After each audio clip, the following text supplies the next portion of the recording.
Alice's Adventures in Wonderland by Lewis Carroll. Chapter 9.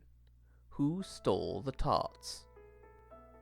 The King and Queen of Hearts was seated on their throne when they arrived, with a great crowd assembled about them, all sorts of little birds and beasts, as well as the whole pack of cards.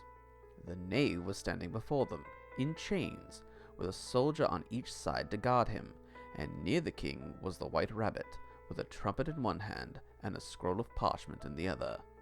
In the very middle of the court was a table, with a large dish of tarts upon it. "I wish they'd get the trial done," Alice thought. "and hand round the refreshments."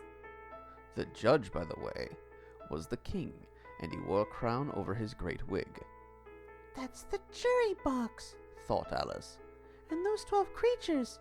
Some were animals and some were birds. I suppose they are the jurors." Just then, the white rabbit called out, "Silence in the court!"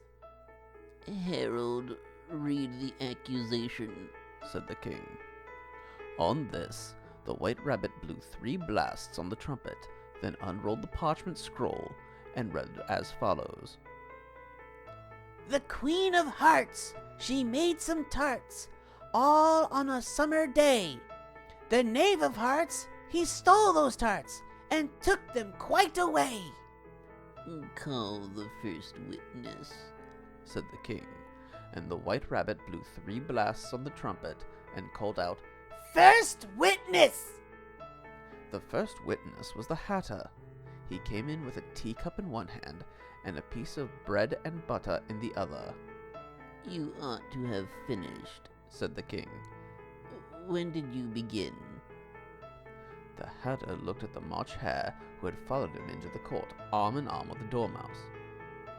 14th of March, I think it was," he said. "Give your evidence," said the king. "and don't be nervous, or I'll have you executed on the spot." This did not seem to encourage the witness at all. He kept shifting from one foot to the other, looking uneasily at the queen, and, in his confusion, he bit a large piece out of his teacup instead of the bread and butter. Just at this moment, Alice felt a very curious sensation.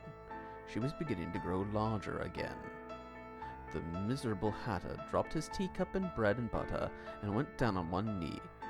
"I'm a poor man, your majesty," he began. "You're a very poor speaker," said the king. "You may go," said the king, and the Hatter hurriedly left the court. "Call the next witness," said the king. The next witness was the Duchess's cook. She carried the pepper box in her hand, and the people near the door began sneezing all at once. "Give your evidence," said the king.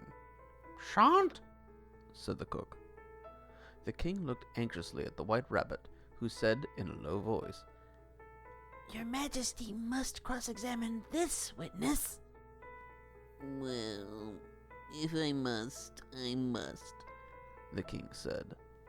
"What are tarts made of?" "Pepper, mostly," said the cook. For some minutes the whole court was in confusion, and by the time they had settled down again, the cook had disappeared. "Never mind," said the king. "Call the next witness." Alice watched the white rabbit as he fumbled over the list. Imagine her surprise when he read out at the top of his shrill little voice the name "Alice!"